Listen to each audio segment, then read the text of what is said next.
Afin de vous présenter un peu notre méthode de fonctionnement, j'ai décidé de commencer avec vous un premier cours qui est notamment la photosynthèse du niveau lycéen.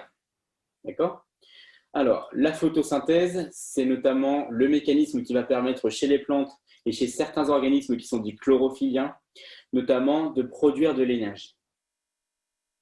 Alors, si nous partons sur une petite définition de la photosynthèse. Donc, vous avez ici le mot photosynthèse. On cherche à vous donner une définition. Mais vous ne connaissez pas cette définition. Comment faire?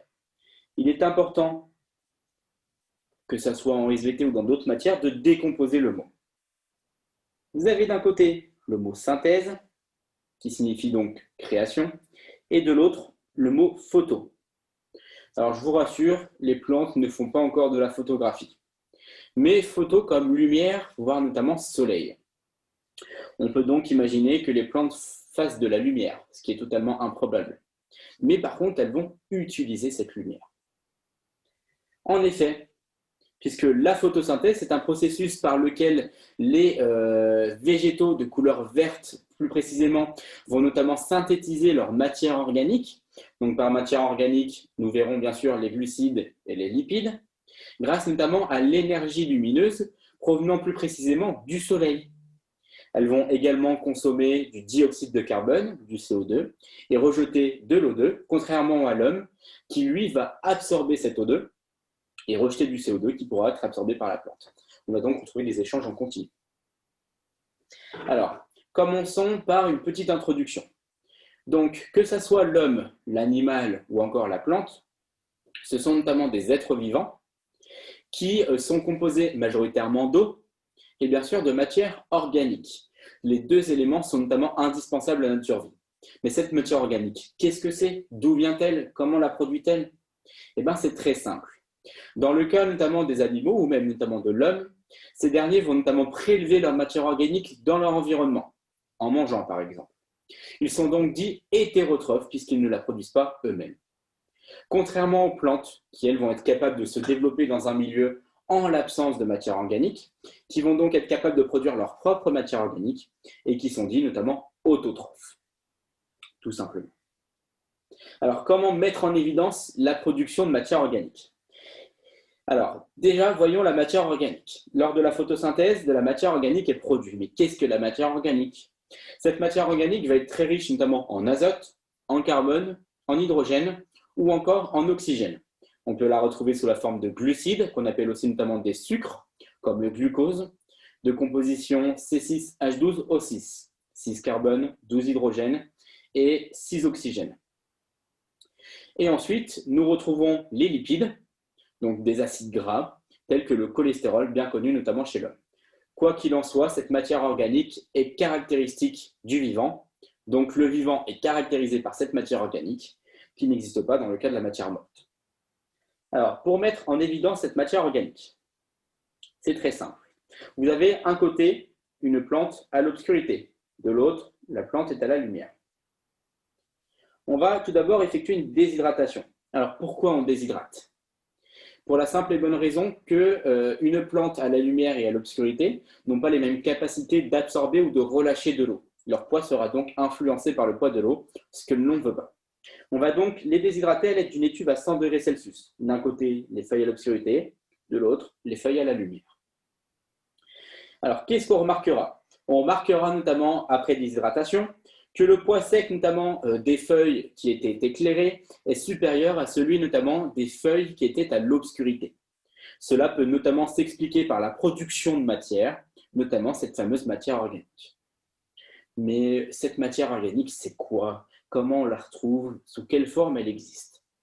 C'est très simple. On va avoir un deuxième schéma. On part toujours dans les mêmes conditions. D'un côté, la plante à l'obscurité, de l'autre, à la lumière. On effectue une décoloration. Alors, comment décolorer une plante? En enlevant les pigments responsables de sa couleur, notamment la chlorophylle. Donc, la chlorophylle qui est responsable de la couleur verte de la plante, mais aussi de vos chewing-gums. Donc, on retrouvera dans différents composants, notamment alimentaires. Alors, d'un côté, vous avez les feuilles qui étaient à l'obscurité, de l'autre, les feuilles à la lumière, qui sont placées dans l'alcool bouillant afin notamment de les décolorer. Après décoloration, on les place dans de l'eau iodée. Alors pourquoi de l'eau iodée?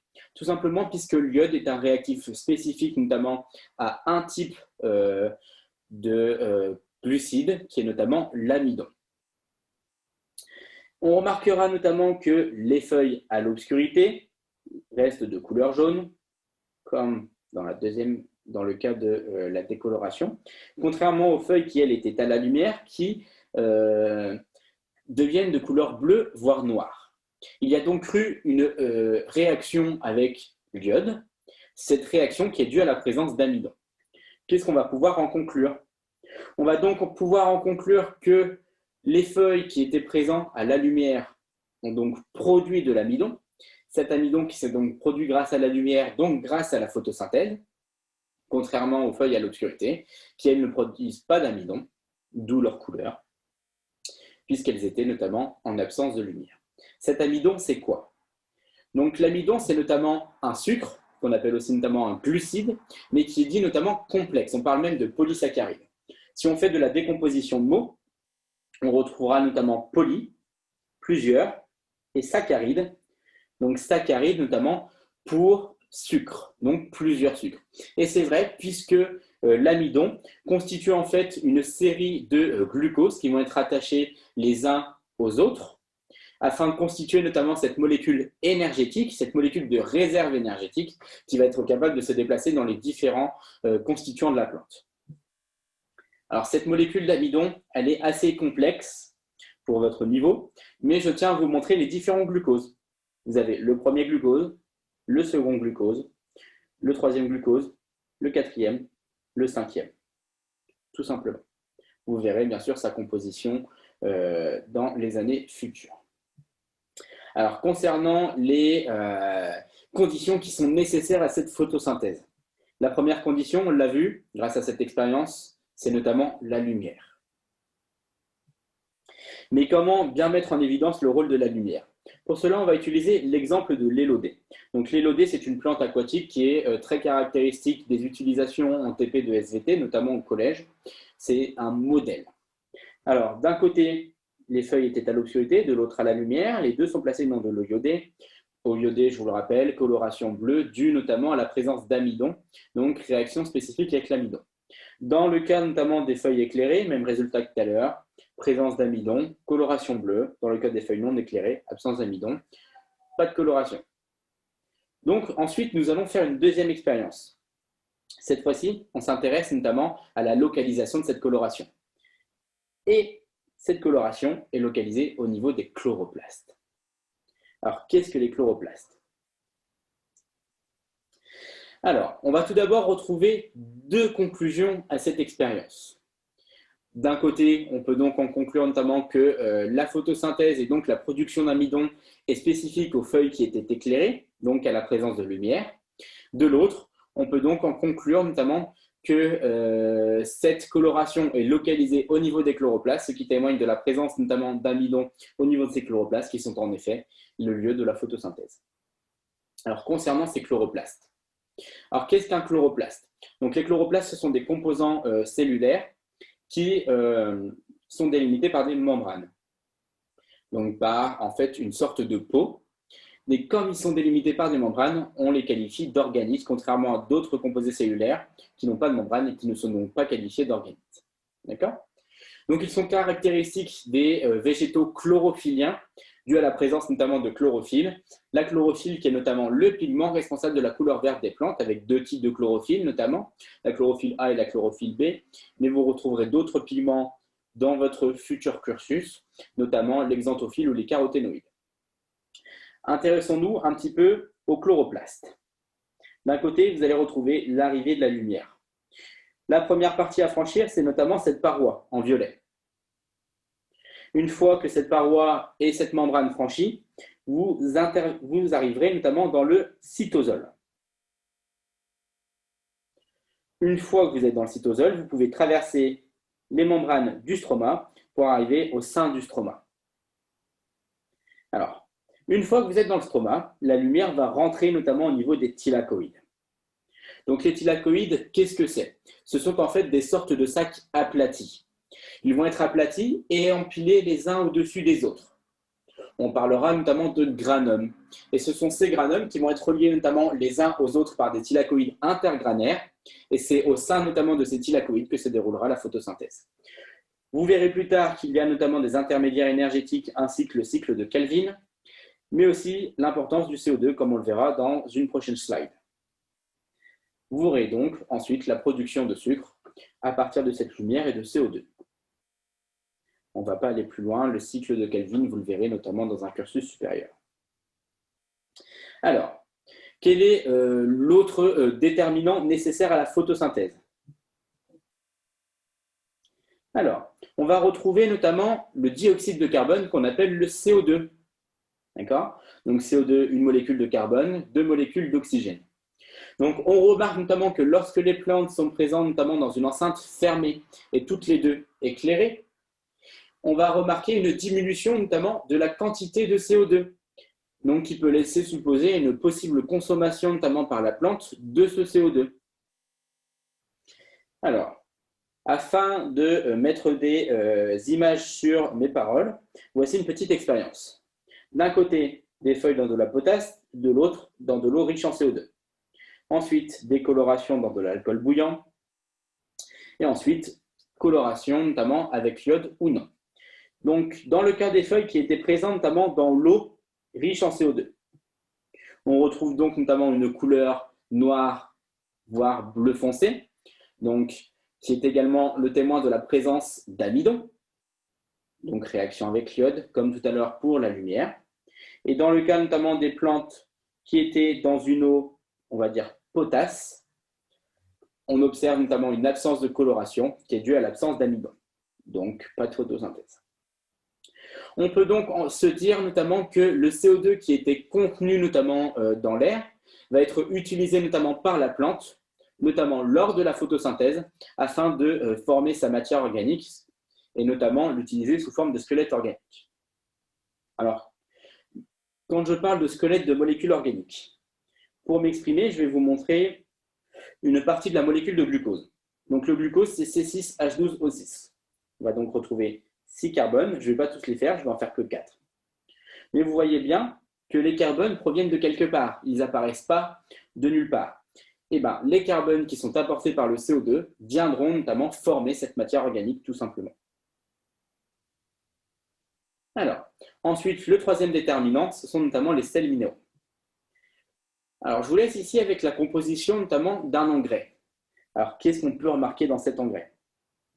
On remarque notamment la présence d'azote, sous forme organique, d'anhydride phosphorique, de P2O5, de K2O. Qu'est-ce que c'est que tout ça? Eh bien, ce sont des sels minéraux. Alors, les sels minéraux, ce sont notamment des éléments chimiques, composés notamment de molécules, qui vont être présents dans notre alimentation animale et végétale, et qui vont aussi constituer notamment les organismes vivants. Il en existe notamment différents types, parmi lesquels on va retrouver notamment le P2O5, parmi lesquels on va retrouver le K2O, le MgO, qui vont être notamment des sources de potassium, des sources de phosphate, de phosphore, des sources de magnésium, et j'en passe, j'en passe. Tous ces éléments qu'il est difficile de trouver par la plante. Faisons une expérience. Vous retrouvez la même plante, mais dans différentes conditions de pousse. D'un côté, sans sels minéraux, avec des sels minéraux de type azote, de type phosphore, et de type azote plus phosphore. Comparons notamment la biomasse qui correspond notamment à la production en kilogrammes par mètre carré. Donc, à T égale 0, quoi qu'il arrive, quelles que soient les conditions, toujours 10 kg par mètre carré, ce qui paraît normal. Lorsque l'on ajoute notamment des sels minéraux, on va retrouver des grosses valeurs, 150 dans le cas d'ajout d'azote, 75 dans le cas de phosphore, ou 230 dans le cas notamment d'azote et de phosphore. En l'absence de sels minéraux, 75 kg par mètre carré. On remarque notamment qu'en l'absence de sels minéraux ou quand on ajoute du phosphore, donc lorsque l'on rajoute des sels minéraux de type phosphore, on va notamment retrouver la même biomasse. Par contre, lorsque l'on ajoute de l'azote, on va retrouver notamment une lobe de masse beaucoup plus importante et encore plus importante lorsque l'on retrouve les deux combinés, donc azote et phosphore. On peut donc notamment dire que les sels minéraux participent donc bien à cette photosynthèse et notamment à la production de matière organique, notamment chez les végétaux chlorophylliens. Alors, qu'est-ce qu'il faut en retenir d'important? Vous avez ici deux schémas. Alors, comme je vous l'ai dit, importance de l'énergie lumineuse. Cette énergie lumineuse qui arrive au niveau de la plante. Cette plante qui rejette de l'O2, absorbe du CO2, absorbe de l'H2O, absorbe des sels minéraux. D'accord. Au niveau des feuilles, on retrouvera donc notamment des cellules chlorophylliennes qui vont produire des grains d'amidon en présence notamment de chloroplastes.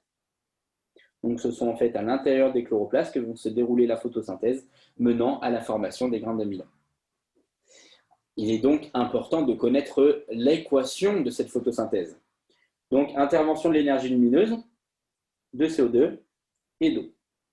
On va donc retrouver ce CO2, donc 6 CO2 et 6 H2O, l'eau, qui grâce à l'énergie lumineuse vont former du glucose, C6H12O6, plus de l'O2, 6O2. Cet O2 qui sera libéré, tout comme notamment la matière organique.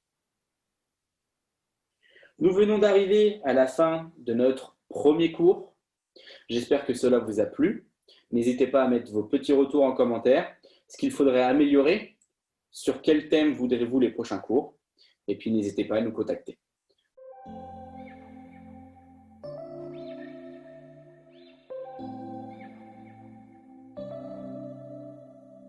September we met, I could tell by your smile. You hadn't been with a good girl like me in a while. Yeah, you were impressed